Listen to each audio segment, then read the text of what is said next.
아버지, 그 정신 상태로는 재산 관리 못 하세요. 이제 우리한테 맡기세요. 모든 것을 잃고 기억마저 흐려지는 순간 그의 자식들은 마지막 남은 재산마저 노리고 있었습니다. 내 인생은 내가 책임진다. 그에게 남은 건 오직 자존심과 자식들로부터 재산을 지키기 위한 처절한 싸움뿐. 과연 이 노인은 배신당한 인생을 다시 되찾을 수 있을까요? 시작 전에 구독과 좋아요 눌러주시면 이야기를 만드는데 큰 힘이 됩니다.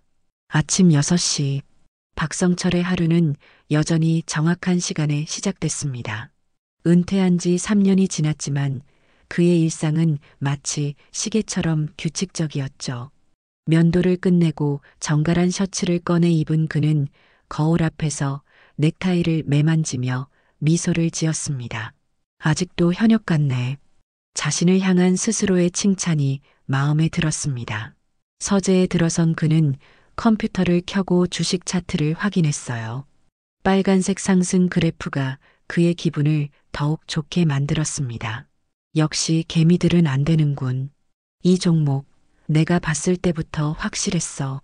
서정그룹 전무로 30년을 보낸 그의 판단력은 은퇴 후에도 여전히 날카로웠습니다.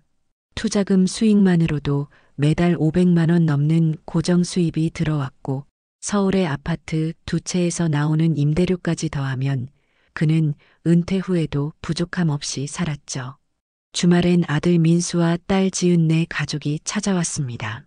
손자 손녀들이 뛰어노는 모습을 바라보며 그는 미소를 지었어요. 아버지, 요즘도 주식 잘 되세요? 민수가 물었습니다. 그럼 내가 언제 실패한 적 있었나? 내 눈은 아직도 현역이야. 아버지는 정말 대단해요. 어쩜 그렇게 안 흔들리세요? 지은의 말에 박성철은 자신감 넘치는 목소리로 대답했어요. 나는 절대 무너지는 법이 없어. 평생을 그렇게 살아왔고 앞으로도 그럴 거야. 창밖으로 보이는 한강의 풍경을 바라보며 그는 확신했습니다. 자신의 인생은 완벽하게 통제되어 있다고. 아무리 나이가 들어도 그의 권위와 힘은 결코 흔들리지 않을 거라고. 그것이 박성철의 세계였습니다. 변함없이 단단하고 확고한 누구도 깨뜨릴 수 없는 세계였죠. 화창한 봄날이었습니다. 박성철은 매년 받는 정기 건강검진을 위해 대학병원을 찾았어요.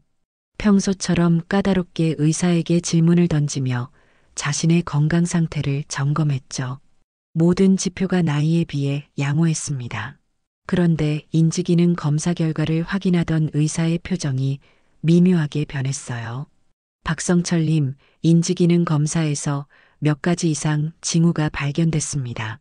그 말에 박성철은 코웃음을 쳤습니다. 무슨 소리예요? 내가 아침에 뭐 먹었는지, 어제 본 뉴스가 뭐였는지 다 기억하는데. 의사는 조심스럽게 말을 이어갔어요. 초기 치매의 가능성이 있습니다. 아직은 일상생활에 큰 지장은 없으시겠지만 정기적인 검진과 관리가 필요해요. 말도 안 돼. 내가 치매라고? 병원을 나서는 그의 발걸음은 무거웠습니다. 진단서를 들고 있는 손이 미세하게 떨렸죠. 하지만 그는 이내 마음을 다잡았어요. 의사가 실수한 거야. 내가 판단력을 잃을 리가 없어. 그날 오후 은행에서 날아온 긴급 문자를 받고 박성철의 세계에 더 큰 균열이 생겼습니다. 그가 거액을 투자했던 펀드에서 사기 사건이 터진 것이었어요. 그는 즉시 은행으로 달려갔습니다. 이게 무슨 소리입니까? 내 돈이 어떻게 됐다고요? 은행 직원은 고개를 숙이며 김태식 본부장이 운영하던 펀드가 사기였습니다. 투자금의 70% 이상이. 말을 끝맺지 못하는 직원 앞에서 박성철의 얼굴이 하얗게 변했어요. 김태식은 그가 아끼던 후배였습니다. 그의 추천으로 10억이 넘는 돈을 투자했죠.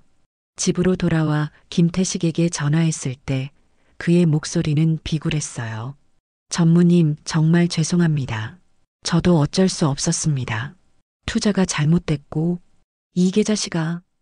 박성철의 분노가 폭발했습니다. 내가 감히 날 속여? 박성철은 거실 소파에 무력하게 주저앉았어요. 탁자 위에는 치매 진단서와 텅 빈 통장 내역서가 놓여 있었습니다. 창문 밖으로 내리는 봄비를 바라보며 그는 처음으로 자신의 인생이 통제를 벗어났음을 느꼈어요. 이게 내 인생의 끝인가? 그의 목소리는 비에 젖은 낙엽처럼 축축하고 무거웠습니다. 아버지, 저희 집으로 오세요. 혼자 계시면 위험합니다. 아들 민수의 제안은 겉으로는 진심 어린 걱정처럼 들렸습니다. 박성철은 잠시 망설였지만 현실적으로 다른 선택지가 없었어요. 집을 팔아야 한다는 사실이 그를 무겁게 짓눌렀죠. 내가 민폐를 끼치는구나. 이삿짐 트럭 앞에서 그가 중얼거렸습니다. 30년 넘게 살아온 집을 떠나는 순간 마치 자신의 존재감이 반으로 줄어든 것 같았어요. 아들네 집은 넓고 깔끔했지만 그의 공간은 겨우 작은 방 하나뿐이었습니다. 옷가지를 서랍에 넣으며 박성철은 자신이 얼마나 초라해졌는지 실감했죠. 아버님, 서류 좀 보여드릴게요. 식사 후 며느리 소영이 내민 서류들. 재산 이전 동의서라는 글자가 눈에 들어왔습니다. 이게 뭐지? 박성철이 눈을 찌푸렸어요. 아버지 재산을 우리 쪽으로 돌려놔야 나중에 편하게 쓰실 수 있어요. 치매가 진행되면 재산 관리가 어려워지니까요. 아들의 말에 박성철은 마음이 불편했지만 겉으로는 침착함을 유지했습니다. 내가 아직 그 정도로 판단력이 흐려진 건 아니다. 아버지, 이건 아버지를 위한 거예요. 김태식 사건만 봐도 아버지가 더 이상 재정 판단을 올바르게 하기 어렵다는 증거잖아요. 그 말에 박성철의 자존심이 상처받았지만 반박할 논리가 부족했어요. 결국 그는 한숨을 내쉬며 서류를 검토하기 시작했습니다. 며칠이 지나고 박성철은 점점 아들네 집에서의 불편함을 느꼈어요. 소영은 겉으로는 공손했지만 눈빛에는 짜증이 묻어났죠. 특히 그가 식사 시간에 과거 회사 이야기를 길게 할 때면 더욱 그랬습니다. 아버지, 이제 그 이야기는 세 번째 들어요. 아들 민수의 말에 박성철은 입을 다물었어요. 밤이 되면 더 괴로웠습니다. 기억력이 점점 흐려져 화장실 위치를 가끔 헷갈렸고 한밤중에 집안을 헤매기도 했죠. 그럴 때마다 민수와 소영의 한숨소리가 복도에 울렸어요. 그날 밤도 화장실을 찾아 나섰습니다. 문득 민수와 소영의 대화가 들려왔어요. 아버님이 요새 더 헷갈려 하시는 것 같아요. 동의서 빨리 받아야 할 것 같은데. 그래, 이제 아버지 돈은 다 우리 거나 마찬가지야. 공증만 받으면 돼. 박성철은 그 자리에 얼어붙었습니다. 다리에 힘이 빠지는 느낌이었어요. 벽을 짚으며 겨우 방으로 돌아왔죠. 잠들지 못한 채 창밖을 바라보며 그는 생각했습니다. 내가 이제 짐덩어리가 됐구나. 자식들에게 재산만 빼앗길 존재가 되다니. 아침이 밝았을 때 그는 문득 막내딸 지은의 얼굴이 떠올랐어요. 어렸을 때 그의 팔에 안겨 웃던 모습이 선명했습니다. 하지만 다음 순간 그 아이가 누구였는지 기억이 흐릿해졌어요. 내 딸, 이름이 뭐였지? 자신의 기억이 흔들리는 그 순간 박성철의 눈에서 처음으로 눈물이 흘러내렸습니다. 그것은 단순한 슬픔이 아니라 자신의 존재가 서서히 지워지고 있다는 공포의 눈물이었죠. 아버지, 짐 다 챙기셨어요? 딸 지은의 목소리에 박성철은 고개를 끄덕였습니다. 아들 집에서 겨우 한 달을 버텼지만 더는 못 견딜 정도로 괴로웠어요. 특히 서류에 사인하라는 압박이 날이 갈수록 심해졌죠. 지은아, 아빠가 미안하다. 이렇게 너한테 신세를 지게 되어서. 지은은 따뜻한 미소를 지었습니다. 무슨 말씀이세요? 아버진 평생 저희를 위해 사셨잖아요. 이제 제가 모실 차례죠.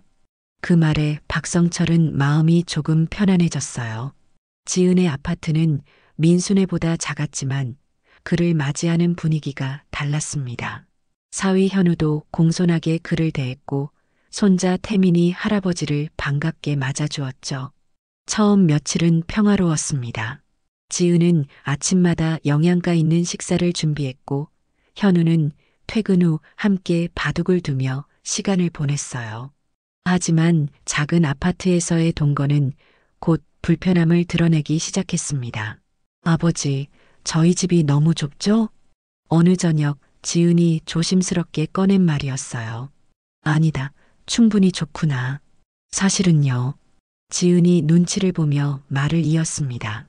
저희가 더 넓은 집으로 이사 가려고 알아보고 있었어요. 근데 자금이 조금 부족해서요. 박성철은 순간 아들 집에서의 기억이 떠올랐어요. 하지만 지은은 달랐으리라 믿고 싶었습니다. 몇 주 후 지은과 현우는 새 아파트 모델하우스로 박성철을 데려갔어요. 호화로운 인테리어에 그는 의아함을 느꼈습니다. 이게 얼마짜리 집이냐? 12억 정도요. 아버지 돈 3억에 저희가 모은 돈, 그리고 대출을 더해서 박성철의 얼굴이 굳어졌어요. 내 돈으로 너희 집을 사자는 거냐? 지은의 표정이 변했습니다. 아버지, 이렇게 좁은 데서 불편하시잖아요.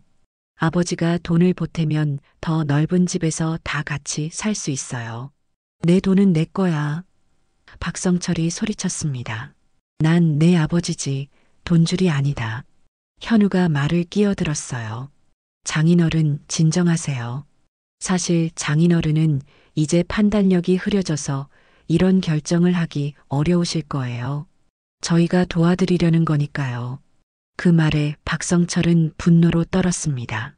너희도 결국 내 돈이 목적이었구나. 집으로 돌아오는 차 안에서 침묵이 흘렀어요. 창밖으로 보이는 도시의 불빛들이 흐릿하게 느껴졌습니다. 그날 밤 박성철은 지은과 현우가 부엌에서 속삭이는 소리를 들었어요. 3억은 꼭 필요해. 더 비싼 집으로 갈 기회란 말이야. 알아. 근데 아버지가 완강하셔. 어쩌면 법적으로. 박성철은 더 이상 듣지 않았습니다. 방으로 돌아와 그는 마지막 남은 통장을 꽉 쥐었어요. 창문에 비친 자신의 모습은 낯설게 느껴졌습니다. 주름진 얼굴, 희미해진 눈빛. 그러나 그 눈빛 속에서 아직 꺼지지 않은 불씨를 발견했어요. 이건 내 인생이야. 아직은 내가 결정할 수 있어. 흔들리는 기억 속에서도 그는 자신의 존엄을 지키겠다는 의지를 다시 한번 다졌습니다. 아버지, 여기 한번 가보시는 게 어떨까요? 지은이 내민 팜플렛에는 행복의 집 실버타운이라고 화려하게 써 있었습니다.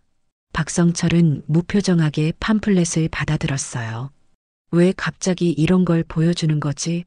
아버지가 넓은 집도 싫다고 하시니 그냥 한번 구경만 해보자는 거예요.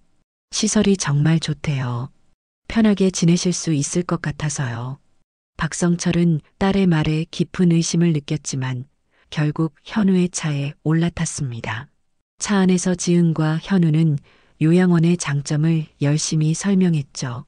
전문 간호사가 24시간 상주한다. 같은 연령대 친구들을 만날 수 있다. 그러나 그의 귀에는 들리지 않았어요. 요양원 주차장에 도착했을 때 박성철의 가슴이 무거워졌습니다. 깔끔한 정원과 모던한 건물 외관이 눈에 들어왔지만 그에게는 그저 마지막 종착지처럼 느껴졌어요. 아버지, 들어가 볼까요? 로비에 들어서자 소독약 냄새가 코를 찔렀습니다. 직원이 친절하게 안내하며 시설을 보여주기 시작했어요. 식당, 물리치료실, 취미활동실. 겉으로는 훌륭해 보였지만 박성철의 눈에는 모든 것이 차갑게 느껴졌죠. 이쪽으로 오시면 입주민들의 휴게실이 있습니다. 휴게실에 들어서자 여러 노인들이 텔레비전을 보거나 책을 읽고 있었어요. 그때 익숙한 얼굴이 눈에 들어왔습니다. 저건 김상호? 박성철이 중얼거렸습니다. 김상호는 과거 그와 같은 회사에서 경쟁자였던 인물이었어요. 40대 초반부터 30년 가까이 경쟁하며 승진 전쟁을 벌였던 사람이었죠. 성철이 김상호가 그를 발견하고 놀란 표정을 지었습니다. 여기는 웬일이야? 박성철은 어색하게 웃으며 다가갔어요. 그냥 구경 왔어. 자넨 여기 사나? 응, 2년 됐어. 갑자기 뇌졸중이 와서 김상호의 목소리가 맥없이 흘러나왔습니다. 한때 회의실에서 강력한 카리스마를 뽐내던 그의 모습은 온데간데 없었죠. 대신 주름진 얼굴과 무기력한 눈빛만 남아 있었어요. 지은과 현우가 직원과 이야기하는 동안 박성철은 김상호와 잠시 대화를 나눴습니다. 자식들은 자주 와? 김상호의 얼굴에 그늘이 졌어요. 처음 몇 달은 한 달에 한 번씩 왔었지. 이제는 명절에도 잘 안 와. 바쁘다나 뭐라나. 전화도 점점 뜸해지더라고. 그 말에 박성철의 가슴이 조여들었습니다. 김상호는 서랍에서 오래된 사진을 꺼냈어요. 김상호의 떨리는 손가락이 사진 속 아이들을 가리켰어요. 이 녀석들 대학 보내려고 얼마나 열심히 살았는데 이젠 내가 누군지도 잊은 것 같아. 이번 내 생일엔 선물만 택배로 보내더라고. 김상호의 말이 화살처럼 박성철의 가슴을 찔렀습니다. 문득 자신의 과거가 스쳐 지나갔어요. 출장으로 놓친 아이들의 생일, 밤늦게 귀가해 이미 잠든 가족들. 그가 쌓아 올린 성공의 대가는 무엇이었을까요? 요양원을 나오는 길, 박성철은 창백한 얼굴로 차에 올랐습니다. 어떠세요, 아버지? 시설 괜찮죠? 지은이 물었어요. 박성철은 대답 대신 창밖을 바라보았습니다. 저물어가는 해가 건물 뒤로 사라지고 있었어요. 그 모습이 마치 자신의 인생처럼 느껴졌습니다. 나도 저렇게 되는 건가? 목구멍에서 비어있는 목소리가 흘러나왔어요. 살아온 날들이 푸른 연기처럼 사라지고 남는 건 텅 빈 껍데기뿐이라는 생각에 그의 가슴이 무너져 내렸습니다. 비가 내리는 저녁, 박성철은 지은네 아파트로 돌아왔습니다. 요양원 방문 후 며칠 동안 그는 거의 말을 하지 않았어요. 머릿속에선 김상호의 말이 계속 맴돌았죠. 가족도 멀어지고 여기선 나를 아무도 기억하지 않아. 지은의 집에 들어서자 낮은 목소리가 들려왔습니다. 현우와 지은이 서재에서 이야기하고 있었어요. 내일 아버지 모시고 변호사 사무실 가자. 재산 관련 서류 준비는 다 됐지? 응, 다 됐어. 공증 받으면 끝이야. 박성철은 조용히 거실로 들어갔습니다. 식탁 위에 서류 뭉치가 놓여 있었어요. 호기심에 집어들어 보니 재산 처분 동의서였습니다. 아들 민수의 이름도 보였어요. 다들 한통속이었나? 충격에 손이 떨렸습니다. 서류를 내려놓고 방으로 들어간 그는 침대에 힘없이 주저앉았어요. 창밖으로 보이는 도시의 불빛이 빗방울에 번져 보였습니다. 이대로는 안 된다. 오랜만에 그의 눈에 결기가 돌아왔어요. 휴대폰을 꺼내 오래된 연락처를 뒤졌습니다. 20년 넘게 자신의 비서로 일했던 이수진의 번호를 찾았어요. 은퇴 후에도 가끔 연락을 주고받던 사이였죠. 수진 씨 난데. 박성철이야. 다음 날 아침 박성철은 지은에게 말했습니다. 오늘 잠깐 나갔다 올게. 어디 가세요? 아버진 혼자 다니시면 위험해요. 괜찮아. 옛 회사 사람들 만나기로 했어. 지은은 불안한 표정을 지었지만 말리지 않았어요. 박성철은 택시를 타고 강남의 한 카페에 도착했습니다. 창가 자리에서 50대 중반의 여성이 그를 기다리고 있었어요. 전무님, 오랜만입니다. 이수진은 여전히 그를 전무님이라 불렀습니다. 하지만 박성철은 이제 그런 호칭이 공허하게 느껴졌어요. 수진 씨, 이제 나는 전무가 아니야. 그냥 박성철이라고 불러도 돼. 그는 자신의 상황을 모두 털어놓았습니다. 치매 진단, 재산 손실, 자식들의 재산 탐욕까지. 이수진은 진지하게 경청했어요. 제가 도울 방법이 있을까요? 내가 갈 곳이 필요해. 자식들한테 기대지 않고 살 수 있는 곳. 이수진은 잠시 생각하더니 핸드폰을 꺼냈습니다. 제가 아는 고령자 복지주택이 있어요. LH에서 운영하는 실버타운인데 자립형이에요. 자기 생활은 스스로 하면서도 필요할 때 도움을 받을 수 있는 곳이죠.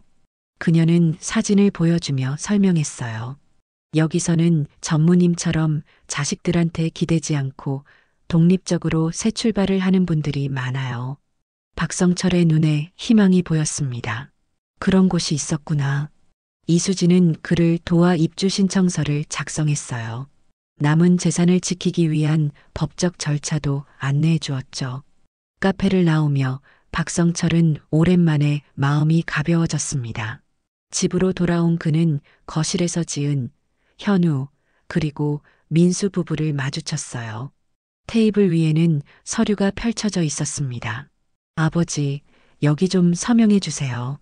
민수가 펜을 내밀었어요. 뭐지? 아버지 재산 관리를 저희가 전담하는 내용이에요. 아버지는 이제 판단력이 부족하시니까요. 박성철은 서류를 집어들었습니다. 그의 모든 통장과 부동산에 대한 처분권을 자식들에게 넘기는 내용이었어요. 그는 서류를 천천히 내려놓았습니다. 이게 너희가 원하는 거구나. 그의 목소리는 조용했지만 단호했어요. 아버지, 이건 다 아버지를 위한 거예요. 아버지 돈은 이제 우리가 관리할게요.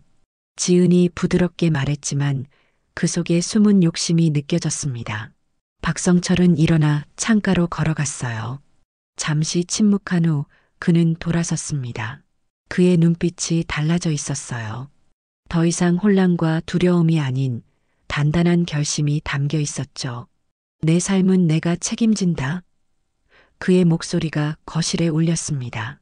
내일 나는 이 집을 나갈 거야. 내 인생의 마지막 장을 누구의 도움도 없이 스스로 써나갈 거야. 자식들은 놀란 표정을 지었어요. 오랜만에 돌아온 아버지의 카리스마에 잠시 말문이 막혔습니다. 하지만 아버지, 혼자서는 못 살아요. 민수가 항변했어요. 내가 언제 너희 도움으로 살았니? 박성철이 미소를 지었습니다. 난 아직 내 인생의 주인이야. 그걸 잊지 말거라. 아침 햇살이 창문을 통해 들어왔습니다. 박성철은 조용히 짐을 챙겼어요. 옷가지 몇 벌, 낡은 시계, 오래된 사진첩. 평생 모은 재산은 대부분 잃었지만 남은 통장 잔고와 LH 복지주택 입주권은 그에게 새로운 시작을 의미했습니다. 아버지, 정말 가시는 거예요? 지은이 문간에 서서 물었어요. 어제의 충돌 이후 자식들은 그의 결심을 막지 못했습니다. 그래, 내 길을 가야지. 박성철은 담담하게 대답했어요. 민수가 다가왔습니다. 아버지, 저희가 잘못했어요. 다시 생각해 보세요. 생각할 것 없다. 이건 너희 잘못이 아니라 내 선택이야. 택시에 짐을 싣고 박성철은 뒤돌아보지 않았습니다. 그의 가슴에는 두려움보다 기대가 컸어요. 자식들의 그늘에서 벗어나 다시 자신의 삶을 시작한다는 것, 그것은 공포인 동시에 해방이었죠. LH 주택단지는 서울 외곽의 조용한 지역에 위치했어요.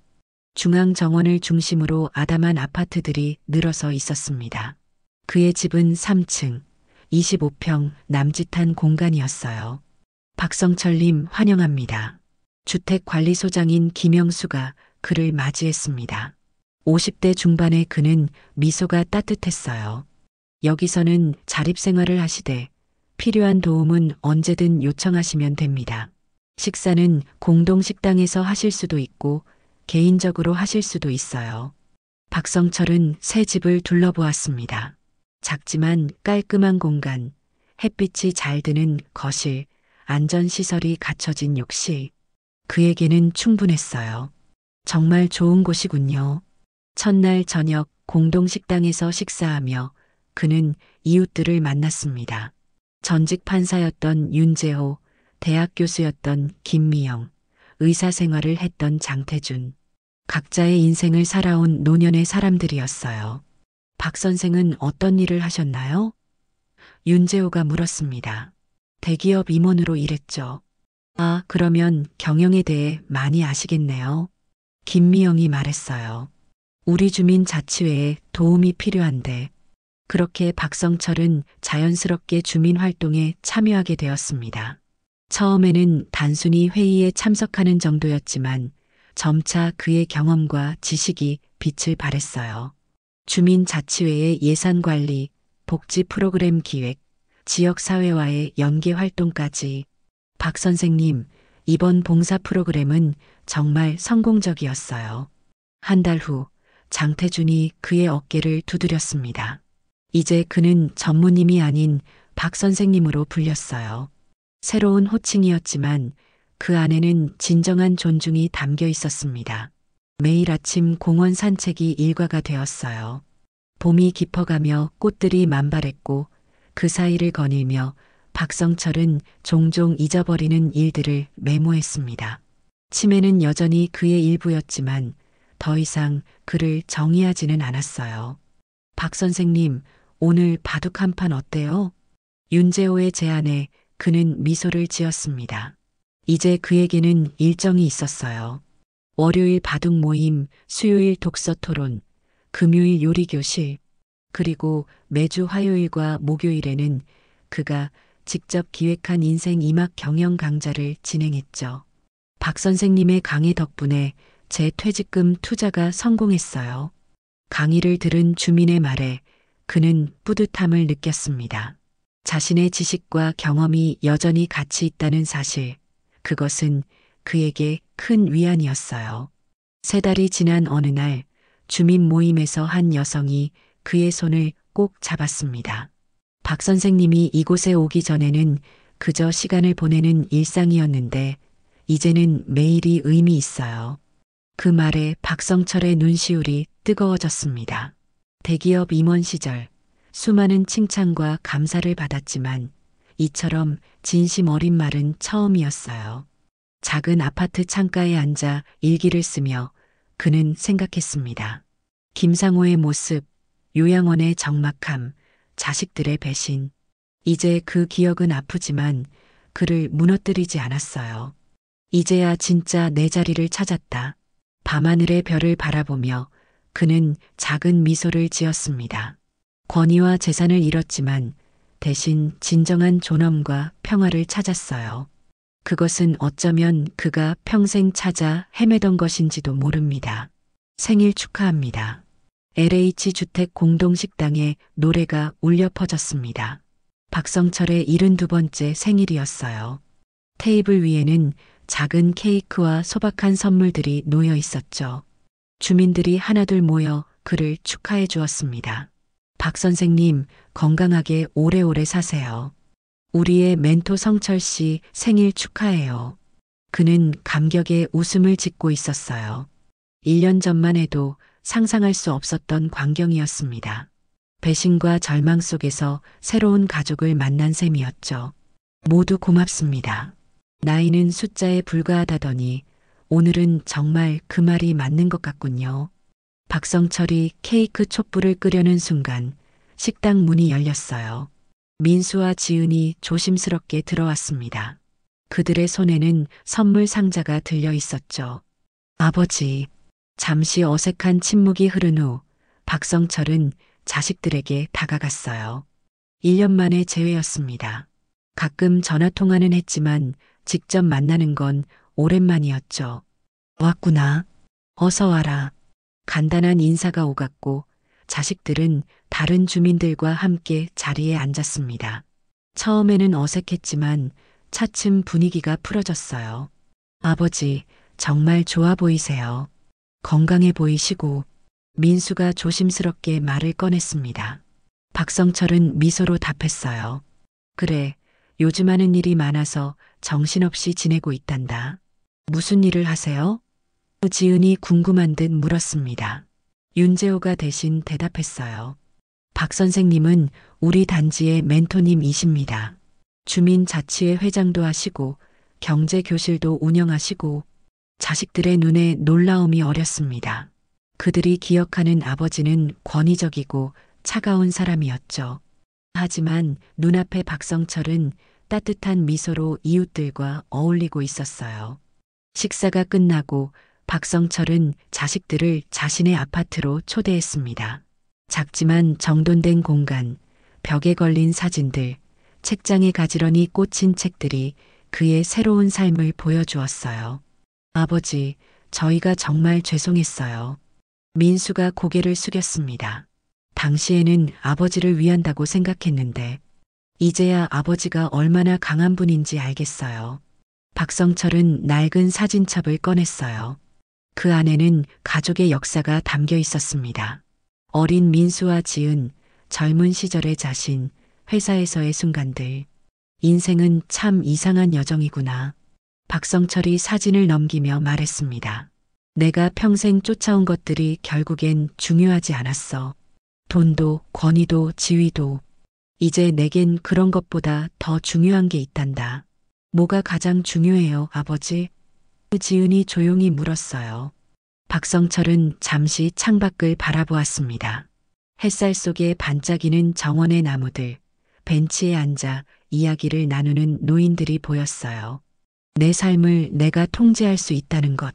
그게 가장 큰 행복이야. 존엄성을 지키며 살아가는 거지.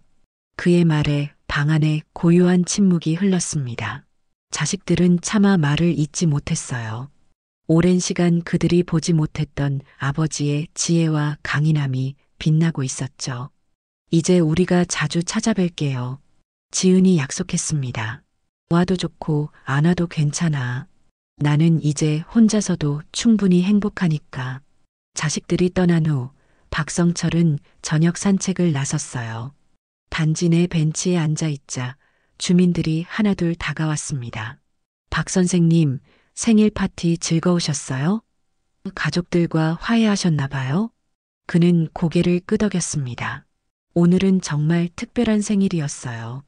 주민들이 하나둘 그에게 생일 선물을 건넸어요.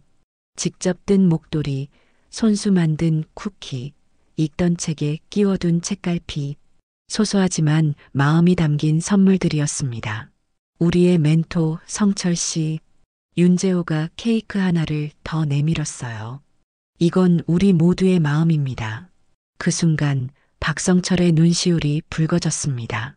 회사에서 수천 명을 이끌던 시절보다 이 작은 공동체에서 느끼는 소속감이 더 따뜻하게 느껴졌어요. 밤이 깊어갈 무렵 그는 창가에 앉아 일기를 썼습니다. 가끔 단어가 생각나지 않아 멈추기도 했지만 그래도 매일 조금씩 써내려갔어요. 오늘은 내 72번째 생일이다. 자식들이 찾아왔고 이웃들이 축하해 주었다. 나는 더 이상 전무 박성철이 아니다. 그저 박성철로서 살아가고 있다. 이제야 진짜 내 인생이 시작된 것 같다. 일기를 덮고 그는 창밖을 바라보았습니다. 밤하늘에 별들이 빛나고 있었어요. 어둠 속에서도 길을 밝히는 별처럼 그의 삶도 여전히 빛나고 있었습니다. 존엄을 되찾은 삶. 그것이야말로 그가 마침내 찾은 진정한 성공이었죠.